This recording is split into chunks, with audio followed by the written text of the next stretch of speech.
भौतिक जगत में अगर किसी से विरह होता है तो उसमें केवल दुख ही होता है, लेकिन आध्यात्मिक जगत में जब विरह होता है किसी वैष्णव से, वैष्णव के जाने पर, तो उस विरह में भी आनंद की अनुभूति होती है। जैसे हम देख रहे हैं, है तो विरह और दुख का समय, लेकिन उसमें भी जब भक्त गुरु महाराज का गुणगान कर रहे थे या कर रहे हैं तो भक्त लोग बड़े खुश हैं, भक्त बड़े आनंद में हैं। तो यही इसकी दिव्यता है, यही कृष्ण भावना का लक्षण है। तो विरह में आनंद की अनुभूति ये भौतिक जगत में असंभव है, केवल आध्यात्मिक जगत में संभव है। एक बार श्रीधाम मायापुर में एक भक्त मिले थे, प्रभुपाद जी के शिष्य थे। उन्होंने कहा कि आप अपने गुरु महाराज को अगर 1% भी फॉलो कर लेंगे तो आपका भगवत धाम जाना निश्चित है। तो मैं सोच रहा था कि कैसे 1% कैसे हो सकता, वो 1% है क्या? जैसे कि श्री रूप गोस्वामी ने एक ग्रंथ लिखा है भक्ति रसामृत सिंधु, और उसी ग्रंथ को लेकर श्री विश्वनाथ चक्रवर्ती ठाकुर ने एक और ग्रंथ लिखा है जिसका नाम है भक्ति रसामृत सिंधु बिंदु। यानी कि उनका कहना है उस सिंधु में, भक्ति रसामृत सिंधु से अगर एक बिंदु भी मिल जाए तो उससे भी बेड़ा पार हो जाए। तो वो बिंदु यानी कि 1% उस भक्ति रसामृत सिंधु का बिंदु है।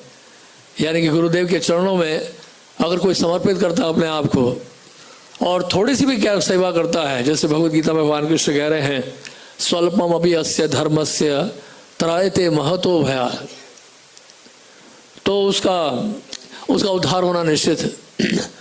तो गुरु महाराज जो है उन्होंने अपना जीवन तपस्या त्याग में बिताया है और लोगों ने देखा है। श्रील प्रभुपाद जी की तरह ही, प्रभुपाद जी के आप देखते हैं प्रवचन बहुत छोटे छोटे प्रवचन हैं, आधे घंटे के या मैक्सिमम 45 मिनट्स के। और गुरु महाराज हालांकि प्रवचन हो सकता है थोड़ा लंबा देते होंगे, 1 घंटे का 1.5 घंटे का कभी, लेकिन जो कंटेंट है बेसिकली उनका वही रहता है जो श्रील प्रभुपाद जी का रहता है। यानी कि उससे बिल्कुल भी इधर उधर विचलित नहीं होते हैं, भटकते नहीं हैं। तो प्रवचन बड़ा सरल सा होता है, आचरण भी महाराज का जो है बड़ा अद्भुत है। यानी कि उस आचरण के द्वारा, अपने आचरण के द्वारा भक्तों को प्रभावित करते हैं, सामान्य लोगों को प्रभावित करते हैं, हर एक को प्रभावित करते हैं। बड़े बड़े उद्योगपति, बड़े बड़े नेता भी जो हैं गुरु महाराज से प्रभावित होते हैं। अभी पीछे अनिल अग्रवाल जी आए थे, तो अनिल अग्रवाल जी जो हैं इंग्लैंड लंदन के बहुत बड़े इंडस्ट्रियलिस्ट हैं, बिलियनर हैं। वो जब आए टेम्पल हॉल में तो गुरु महाराज को जैसे देखा तो तारीफ करना शुरू कर दिया, बहुत प्रशंसा की उन्होंने कहा महाराज जी आपके तो शब्दकोश में तो भय नाम का कोई है ही नहीं स्थान, और आप अगर हमारे जैसे होते तो आप तो हम सबको पीछे छोड़ देते। टाटा बिरला हम सबको पीछे छोड़ देते। तो बहुत देर तक वो तारीफ करते रहे, 15-20 मिनट तक लगातार महाराज की प्रशंसा करते रहे। तो बहुत हृदय से वो प्रशंसा कर रहे थे। तो कहने का मतलब ये है कि अनेक लोग प्रभावित होते हैं महाराज की सरलता से, उनके व्यवहार से, जिस तरह से महाराज प्रत्येक व्यक्ति को सम्मान देते हैं, स्नेह देते हैं, आदर देते हैं, और लेकिन साथ में महाराज की विनम्रता सहनशीलता तो है, लेकिन जब प्रचार करने में आते हैं तो बोल्ड भी रहते हैं काफ़ी, शेर की तरह एकदम। जैसे बैंकोर का हमने वो कन्वर्सेशन देखा है डी प्रोमार के मुझसे 1 साल, तो उसमें किस तरह से महाराज निर्भोग होकर जो है एकदम प्रचार कर रहे हैं। और मुझे याद है एक बार 1992 की घटना है, महाराज को लेके मैं कनॉट प्लेस गया था, कंस्ट्रक्शन का टाइम था, कोई बहुत बड़ा इंडस्ट्रीज है, अभी भी हैं वो, फ्रेंड्स कॉलोनी में रहते हैं। तो उनके ऑफिस में महाराज को लेके गए। पहले महाराज ने कहा कन्वीनर जी के ऑफिस में जाना है, उसके बाद उनके पास आए। तो कन्वीनर जी के ऑफिस गए तो लिफ्ट काम नहीं रहा था, महाराज सीढ़ी से चढ़ गए एकदम तेजी से। उन दोनों महाराज की स्पीड और एनर्जी लेवल मतलब कल्पना नहीं कर सकते हम लोग, बहुत फास्ट एकदम स्विफ्ट। तो फटाफट महाराज सीढ़ी से ऊपर चढ़ के गए, उनसे मिले और फिर नीचे उतर के आए। फिर कहा चलो ठीक है अब मिलते हैं आपके जो डोनर हैं डोनर तो नहीं थे वास्तव में, वो डोनर उनको बनाना था लेकिन वो डोनर बन नहीं रहे थे। तो उनके बाद जब लेके गया तो फिर हम बाहर रिसेप्शन में वेट कर रहे थे, तो मैं खड़ा रह गया। मारे का बैठ जाओ, मैंने कहा मैं आपके साथ कैसे बैठ सकता हूँ? उन्होंने कहा नहीं नहीं बैठ जाओ, यहाँ पर ये सब मत देखो, बैठो। तो साथ में बिठा लिया मारने की सीट में। तो उसके बाद फिर अंदर गए तो वो व्यक्ति जो है पाँव को ऊपर रख के बैठा हुआ, तो मुझे बड़ा ख़राब लगा जिस तरह से महाराज के साथ, मतलब काफ़ी इगोइस्टिक व्यक्ति था वो। फिर महाराज ने प्रीचिंग करना शुरू किया। फिर महाराज बताया कनाडा में कैसे हम लोगों का प्रचार हो रहा है। कैनेडियन एक्सेंट में थोड़ा महाराज बात कर रहे थे, तो ऐसा सुनकर वो बड़ा प्रभावित हुआ। इतना प्रभावित हुआ वो कि उस मीटिंग के बाद वो नीचे तक छोड़ने आया। और अगली बार जब मिलने गया फिर महाराज ने एक बात बताई। महाराज का don't waste time on it. Maharaj इसके ऊपर समय खराब मत करो, he won't give you anything, या वो देगा नहीं, इसके ऊपर समय खराब मत करो। और उसके बाद फिर भी मैं जाता रहा। उसके बाद 5 साल 10 साल मैंने कहा कुछ निकल आए, लेकिन उसने कुछ नहीं किया। तो उसके बाद फिर महाराज के साथ वापस आ रहा था मैं, तो महाराज ने देखा वहाँ कश्मीर ड्राई फ्रूट्स के एक दुकान थे वहीं पे करौट सर्कस में, बाराखम्बा रोड से पहले। तो कश्मीर ड्राई फ्रूट को देखा, महाराज ने कहा रोको रोको गाड़ी रोको यहाँ पे। मैं जब ये बहुत साल पहले यहाँ आया करता था, और उतरते मारो ड्राई फ्रूट की दुकान में गए। अरे भाई महाराज जी आप हैं? एकदम उससे 4-5 पैकेट ड्राई फ्रूट निकाल के दिया, बादाम वगैरह, बादाम काजू वाजू निकाल के दिया। बोल महाराज बोला आई टू कम हियर। तो उसको लेके फिर हम लोग वापस मंदिर आए।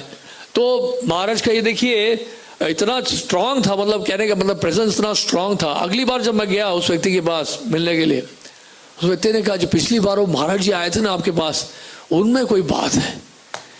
मैं तो बहुत प्रभावित हुआ उनसे। तो ऐसा करके वो बोला। तो हालांकि उसने कुछ किया नहीं, लेकिन ऑफ कोर्स, लेकिन मैं फिर एक दिन, हाँ मैं बता रहा हूँ, तो क्या हुआ, एक दिन मैं गया उसके बर्थडे में। तो बर्थडे में गया तो मैंने कहा बर्थडे में शायद मूड अच्छा होगा, क्योंकि उस दिन मेरे को लग रहा था कि कोई भी बड़े आदमी से अगर आपको मिलना है तो आप बर्थडे में चले जाओ, मना नहीं करेगा वो। ये आप सीक्रेट है, मैं आपको बता रहा हूँ। किसी भी इंडस्ट्रियल बिजनेसमैन से मिलना है तो बर्थडे के दिन पहुंच जाओ, इस कौन से आए हैं बोल दीजिए, बस सीधा एंट्री हो जाएगी आगे। तो ऐसे मैं गया था। फिर किसकी बात कर रहा था मैं, सॉरी मैं दिमाग से निकल गया। हाँ उन्हीं के बर्थडे में गया था।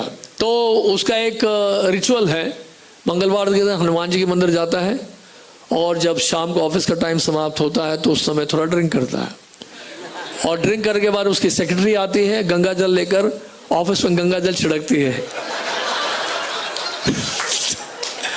तो मैंने जैसे एंटर किया मैंने कहा गंगा जल छिड़क रहे हो। मैंने कहा ये क्या हो रहा है, गंगा जल की छिड़क क्या रहे जल आप? बोलते हैं ये गंगा जल है। फिर मैंने पूछा गंगा जल क्यों छिड़क रहे हैं यार? तो बोले कि अभी सर ने ड्रिंक किया है ना, इसलिए थोड़ा हम शुद्ध कर रहे हैं, इसको पवित्र कर रहे हैं। मैंने कहा ये बढ़िया यार, ये तो पूरा हाथी स्नान है। तो वो काफी ड्रिंक किया हुआ था। तो मैंने कहा बर्थडे, हैप्पी बर्थडे सर, आपके लिए गिफ्ट लेके आए ये है। अरे हाँ आज तो मेरा बर्थडे, बताइए आपके लिए क्या कर सकता हूँ मैं, जो आप बोलेंगे कर दूंगा मैं। तो उसका टेक्सटाइल का बिजनेस है। ठीक है, हमारी तरफ से आपके वो महामंत्र लिखा रहता है ना आपके चादर में, हमारी तरफ से चादर ले लीजिए 3000 मीटर आप। तो जोश में आगे उसे बोल दिया, तो उसमें महामंत्र लिखवा के उसे प्रिंट करके दिया था। तो महाराज के प्रचार का बड़ा प्रभाव पड़ता मैंने देखा है। और मैं ये बता रहा हूँ कि प्रीचिंग में जितना महाराज भक्तों के साथ विनम्रता के साथ पेश आते हैं, प्रीचिंग के समय महाराज लायन है। तो एक बहुत बड़ा बिल्डर आया था यहाँ पे, महाराज उससे काफ़ी देर तक बात कर रहे थे।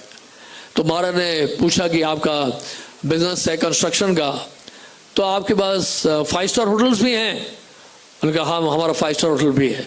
तो 5 स्टार होटल में क्या आप बीफ बेचते हैं?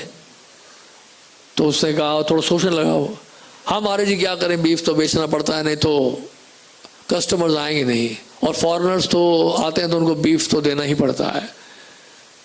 लगभग सारे 5 स्टार होटल्स में बीफ होता है। कहा अच्छा। तो मारने का आप बुरा ना माने, एक बात बोलूं, अब देखिए महाराज देखिए कितना स्ट्रेट, देखिए महाराज की सिंपलिसिटी जरूर है, लेकिन सच बोलने में महाराज कभी समझौता नहीं करते हैं। भले वो कितना भी बड़ा आदमी क्यों ना हो, सच बोलेंगे, उसके मुंह पे बोलेंगे। माने का प्लीज डोंट माइंड, इसके लिए आपको नरक जाना पड़ेगा। माने सीधा बोलते वो बिल्कुल स्तब्ध हो गया, चेहरे में उसके पसीना पसीना निकल गया। माने स्ट्रेट बोला, इसके लिए तो आपको नरक जाना पड़ेगा। सो इस तरह का मतलब कहने का मतलब प्योरिटी का। और उसने वो कुछ रिएक्ट नहीं कर पाया, कुछ कह नहीं पाया कि मुझे लगा शायद अभी भड़केगा या गुस्सा होगा, but he couldn't speak anything. उन्होंने कहा कि आप ये सब बंद करिए, नहीं तो अच्छा नहीं आपका भविष्य। तो इस तरह से प्रीचिंग में महाराज बहुत बोल्ड थे। हालांकि महाराज बहुत आराम से बोलते थे, मीठे शब्दों में, लेकिन बोलेंगे जरूर सच। सच्चाई में कभी समझौता नहीं करते थे महाराज। और दूसरी बात है, महाराज की एक विशेषता थी, महाराज फेस रीडिंग में बहुत एक्सपर्ट थे। बहुत सारी सिद्धियां महाराज के पास थी, लेकिन उसका दिखावा नहीं करते थे कि महाराज बहुत सरलता से रहते थे। सरल जीवन महाराज का था और कभी कोई शो नहीं होता था उनका, उनके मिस्टिक पावर्स का। लेकिन कई बार महाराज एग्जिबिट किया करते थे। एक दो मैं आपको घटना बताता हूँ। तो एक भक्त था, वो बहुत हताश था, बहुत फ्रस्ट्रेटेड था। उसे विचार कर लिया था कि मैं सुसाइड करूँ, लेकिन उसने किसी को बताया नहीं, क्योंकि एक्चुअली जो सुसाइड करने वाला होता है वो बताता नहीं है, और जो नहीं करने वाले हैं वो सबको बताते हैं।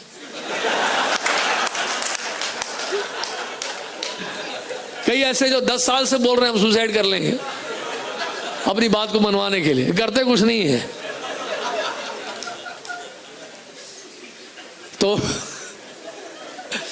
तो ये भक्त जो है महाराज जी के रूम में आया, दरवाजा खोला, महाराज को जैसे ही दंडवत किया, वो जैसे ही दंडवत करके उठा, महाराज देखे उसको, don't commit suicide otherwise you will become ghost. वो घबरा गए एकदम से, मतलब मैंने तो किसी को बताया नहीं, महाराज को कैसे पता चल गया। अभी महाराज दीक्षा के लिए जब इंटरव्यू लेते हैं, हम तो इंटरव्यू लेते ही हैं क्योंकि रिकमेंडेशन हमारी तरफ से जाना होता है, और कई हमारे जो काउंसलर्स हैं वो भी इंटरव्यू लेते हैं, स्पेशली गृहस्था डिवोटीज के लिए। तो कई लेवल से इंटरव्यूज होते हैं, उसके बाद फाइनली गुरु महाराज इंटरव्यू लेते हैं। तो हम सारा मोस्टली सारा पूछ लेते हैं, और ऐसा लगता भी है पूरा हमें कि हमने सब कुछ पूछ लिया और कोई पूछना बाकी नहीं रहा। तो अब महाराज के ऊपर ज़्यादा क्या कहते हैं, मतलब उनको ज़्यादा उसमें एनर्जी नहीं लगाना पड़ेगा। तो एक भक्त आया, तो महाराज ने बोला, कल की बात है, शायद परसों में किसी ने बताया था ये। तो महाराज उसको देख के बोला, महाराज कहते क्या आपने क्रिकेट खेलना छोड़ दिया कि नहीं? वो क्रिकेट खेला नहीं, सॉरी, क्रिकेट देखना छोड़ा कि नहीं छोड़ा है? बोलता हाँ महाराज, लेकिन महाराज आपको कैसे पता चला? मैं महाराज बोले मुझे पता है सब कुछ। आपने क्रिकेट देखना छोड़ा कि नहीं छोड़ा? आप क्रिकेट देखना छोड़ो तभी आपको दीक्षा दूंगा मैं। तो फेस रीडिंग बहुत शार्प था महाराज। और एक बार तो महाराज ने बड़ा स्ट्रांग बोला, हालांकि महाराज कभी इस तरह से बोलते नहीं है, लेकिन मैंने अपने कानों से सुना महाराज को बोलते हुए। महाराज ने कहा, I am so sharp I can enter into your mind. Maharaj ने कहा, I am so sharp I can enter into your mind. जितना तुम अपने बारे में नहीं जानते हो, उतना मैं तुम्हारे बारे में जानता हूं। तो इसलिए महाराज से कुछ छुपा ही नहीं सकते आप। तो महाराज सबसे पूछते जरूर थे, सबसे राय जरूर लेते थे, लेकिन उनको पता था कि एक्चुअल क्या है, इश्यू क्या है, और किसके मन में क्या चल रहा है। ये जो लोग मुझसे मिलने आए हैं, इन सबके मन में क्या चल रहा है वो पहले से उनको पता है। तो लेकिन हमें नहीं पता रहता कि महाराज को सब कुछ पता है। तो इस तरह से तो महाराज का, आई am so sharp I can enter into your mind. तो एक व्यक्ति आया था यहाँ पर, नेपाल में से था, और वो बताता था कि मैं नेपाल जो एम्बेसी है वहाँ से हूँ, वहाँ का काउंसलेट हूँ। तो फिर वो यहाँ पे लाल बत्ती वाली गाड़ी लेके आता, और यहाँ पर आया वो, और कई दिनों तक मैं उनके साथ था, उसके साथ था, क्योंकि वो बहुत सारे हमें क्या कहते हैं प्रपोजल्स दे रहा था कि ये आपका जो वाटरफॉल है काफ़ी आउटडेटेड हो गया है, मैं इसको डेवलप कर दूंगा, मैं रोबोटिक्स भी आपका जो है आउटडेटेड हो गया है, उसको भी हम थोड़ा नया टेक्नोलॉजी ले आएंगे उसमें भी। तो इसमें मैं 1-1.5 करोड़ तो खर्च कर लूँगा, कोई दिक्कत नहीं है, आई कैन स्पेंड, मेरे पास काफ़ी सोर्सेज हैं। तो मैंने कहा तो बहुत अच्छा है। तो मैं उसको कल्टिवेट करता गया।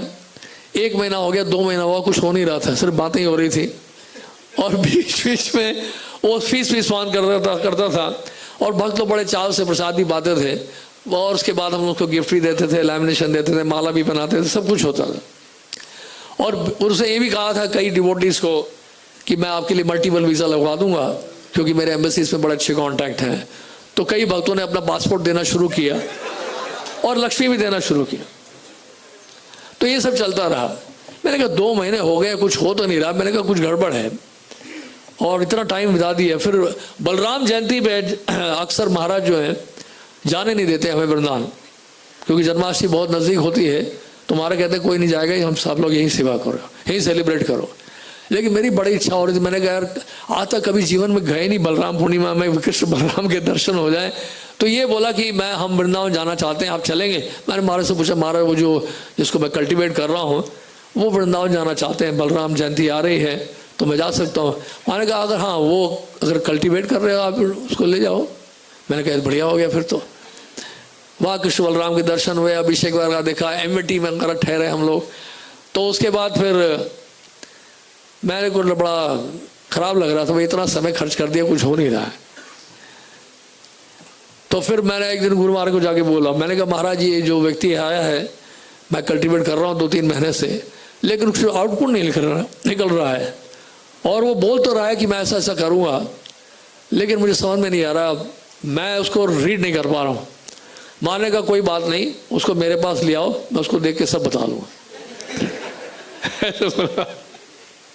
और बोले मेरे पास लिया उसको, मेरे सामने लिया, मैं देख के सब बता दूँगा, स्कैन कर दूँगा यानी। तो महाराज के पास मैं लेके गया और वो बोला कि महाराज महाराज बोले आप पहले कहाँ थे? उसने कहा महाराज मैं पहले मॉन्ट्रियल में था। मॉन्ट्रियल महाराज के शहर, महाराज ने पकड़ लिया। तुम्हारे कहा मॉन्ट्रियल में थे? अच्छा मॉन्ट्रियल में कहाँ पे थे? मैंने कहा आई नो। और महाराज उस समय कैनेडियन एक्सेंट में इंग्लिश बोलना शुरू कर दिया महाराज ने, उसको देख के, क्योंकि उसने बोला ना कनाडा से है, तो महाराज कैनेडियन एक्सेंट टच करके कैनेडियन एक्सेंट बोला। I was in Canada also. I know each and every street of Montreal. आप कौन से स्ट्रीट से? आपकी एम्बेसी कहाँ पे उधर? तो वो बेचारा सोच में पड़ गया कि मैं क्या बोलूँ। महाराज इंग्लिश में बोले जा रहे हैं और हिंदी में बोले जा रहा है। तो काफी देर तक बातें ऐसे चलते रही। महाराज उसको हर बात में पकड़ते जा रहे हैं। और जैसे ही वो गया बाहर, महाराज मुझे बुलाए, कम हियर। महाराज बोले don't waste time on him, he is a fraud.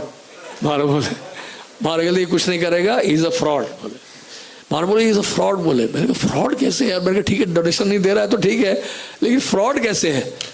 बाद में क्या हुआ, जितने भक्तों ने पासपोर्ट दिया हुआ था वो पासपोर्ट लेके वो भाग गया। तब मुझे मैं समझ में आया। और जो लक्ष्मी वो देता था, यानी कि 2 भक्त लोग देते थे उस पासपोर्ट के मतलब वीजाज के लिए, मल्टीपल वीजाज के लिए, उसी लक्ष्मी से वो फीस स्पॉन्सर करता था।